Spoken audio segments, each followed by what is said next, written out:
If you're familiar with this channel, you're probably used to the heavy metal material that comes out every so often.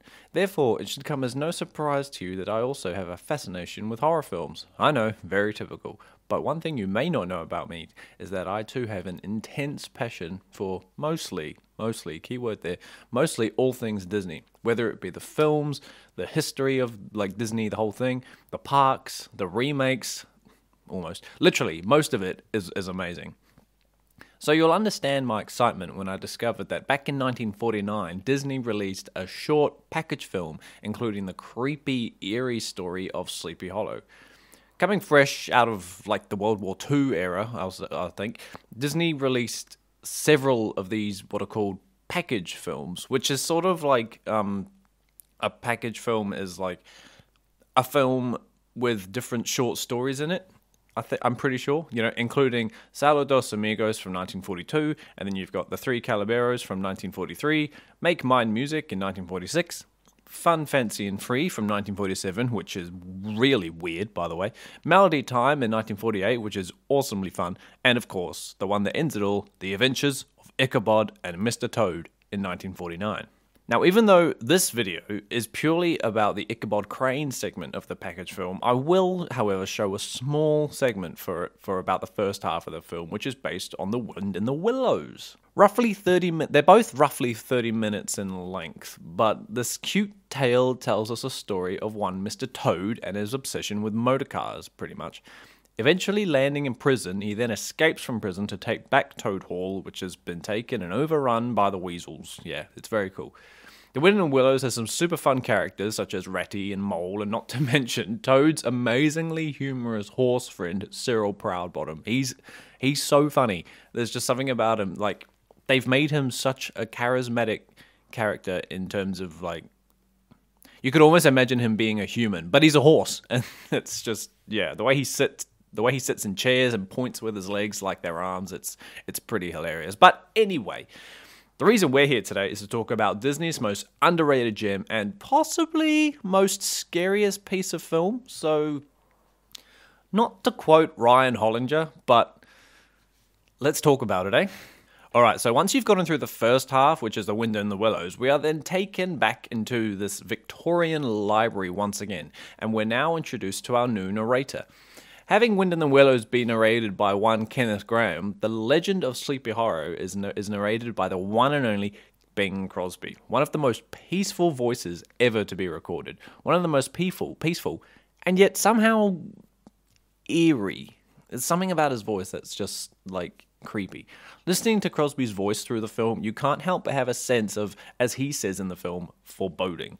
After a brief introduction and a snippet of geography to show where this beautiful tale takes place, we are then introduced to Ichabod Crane, the brand new schoolmaster in the sleepy village of Tarrytown.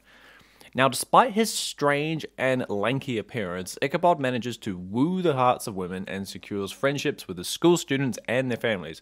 We then meet the town's brute and Gaston-like figure, we'll say, Brom Bones, who tries his hardest to ridicule and pull pranks on Ichabod, but none of the attempts that he does on him faze him, so he just keeps carrying on. And then next up, we're introduced to Katrina Van Tassel, a beautiful, lonely rich girl, as Ichabod calls her, and immediately Ichabod falls in love with her and becomes obsessed with trying to wield her heart, as does Brom Bones as well. And so begins this comedic feud between the two characters trying to win Katrina's heart.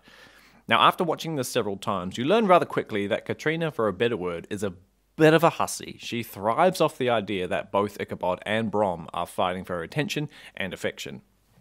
It's quite funny.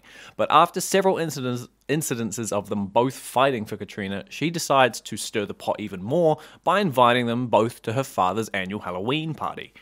Ichabod is convinced that this will be the event to win her heart for sure, where Brom is thinking the exact same thing, but more focusing on how to jeopardize their meetings. After an incredible dance scene between our main characters, Brom discovers that Ichabod is incredibly superstitious and easily scared, so he uses this to his advantage and proceeds to sing an eerie yet incredibly fun song about the local legend of the Headless Horseman. Naturally, Ichabod becomes terrified, and as the night goes on, Ichabod begins his journey home through the forest. After much suspense and some beautifully designed scenes, Ichabod is then chased through the forest by the Headless Horseman, and then we encounter some of Disney's most scariest and chilling moments. After all that, there is an ambiguous ending where Bing Crosby finishes the legend of Sleepy Hollow by saying that some say Ichabod went off to live in the countryside, but others say he was spirited away by the Headless Horseman. Either way, it's an incredible story, and if you don't love it just off that small, quick retelling, then please, let us continue. Now, in terms of main characters to focus on, since this film is only 30 minutes in length, there's really only 3 characters to talk about. First up, obviously, we have the melancholy schoolmaster himself, Ichabod Crane. Now, as a main character, for a better word, he's amazing. He's just so cool. For one thing, the way he's designed is beautiful. Going off Washington's description of Ichabod, the author of The Legend of Sleepy Hollow, he was almost word for word exactly how he was written. Lanky with enormous feet, long arms, an incredibly small head with an over-the-top sized nose. Now, for those who are unaware, there is little next to no dialogue in the short, with most of the speaking coming from Bing Crosby. And to be able to have a character as humorous and witty, as charismatic as Ichabod is done so well. The fact that he doesn't speak to anybody really. The way they portray all of his emotions, whether they be charming or scared and terrified, they're done in such a way that we don't see today in modern Disney. With a film like Encanto just being released, obviously animation and technology has come a long way since the 1940s, but my god, I miss this way of animation. Like, yeah, you know, you look at Encanto, when she's sitting on rocks, you can count all her hairs, but there's just something about this flat 2D animation that we just, you know, that just hasn't been seen for such a long time, and I miss it so much. He's a day-to-day prankster, always trying to pick on Ichabod and make him a ridicule of Tarrytown. Of course, though, none of this bothers Ichabod, which frustrates Brom to keep trying, hoping he'll finally get the better of him one day. Brom is also a very dramatic character, I find. When we first meet him, he speeds into Tarrytown riding a horse, all show-offish. He then proceeds to break open a barrel of ale, I assume? I don't know what's in there, but yeah. And he gives it to the Lost Boys, who are hanging out of the old snooker and shop Schnappy, I think it's called. He gives it to those boys, and he gives it to the animals. This shows that he's not afraid to be the center of attention, and even enjoys it. Like, he enjoys everyone loving him. So it comes as no surprise when he starts his song at the end of the movie about the Headless Horseman, getting everybody at the Halloween party to join in, singing, all while terrifying Ichabod out of his wits, which unfortunately eventually works. And then, of course, the last and third main character is obviously Katrina Van Tassel, the love interest and the sole reason for Ichabod's and Brom's rivalry, who shows a weirdly uncanny resemblance to a one Disney princess that we haven't actually been introduced yet. I'm pretty sure she gets introduced next year in 1950, but anyway. But as Ichabod calls her, a poor little rich girl, it literally comes to no surprise that that's exactly what she is. I mentioned before that she was a bit of a hussy, and I stand by that point. She loves having the two of them chase and fight after her throughout the whole thing. I was cheering for Ichabod to get Katrina, as anyone would. Of course, he's the main character. Of course we want all the main characters to get together. So it's so annoying to watch that at the end of this, when Crosby tells us that Brom led her down the altar and she has no much as a second thought about Ichabod. She didn't care about who she got in the end, as long as she got with someone who was absolutely obsessed with her. So yeah, she just thrives off attention seeking, and yeah, she's just there. She's a character to just wind the pot up, basically. Awesome. So now that all the characters are in and the story out of the way, now we can actually talk about what makes this little film such an underappreciated piece of pure gold that needs to come out of hiding and enter all the homes of Disney fans. As I've dropped hints about before, Disney, well, I suppose cartoons for that matter, are not made like this anymore. You could just tell by watching this little film that it's all done by drawing and physical art, not done by computers. I assume. I don't know. I wasn't there. I wasn't born in the... I wasn't around in the 40s, so I can't exactly comment on what machines they used to make it, but I'm pretty sure it was done differently to how they make films now. The way the characters move and the quirky things that they do, such as when Ichabod is dancing on the fence and there's two of them after Brom's tried to punch him out. It's just honestly such a fun piece of animation that always makes me smile and laugh. But aside from the things that we see up close, such as characters and the like, just take a moment to look around at everything behind them. The designs of the scenery are so beautiful, it's insane. The countryside shot at the beginning, the village of Tarrytown, they all look so cool. But of course, nothing compares to the third and the final act of the movie when Ichabod is in the forest on his way home. The way the forest is drawn and made to look terrifying is pulled off so well that it sends chills down my spine whenever I watch it. And also, look at this awesome fire scene. The way it's on the screen, you can tell straight away that that's done by hand. The flames they don't look real enough. Obviously, they look like they were drawn. It's just incredible. Another reason why I love this film so much is literally the idea behind the childhood horror.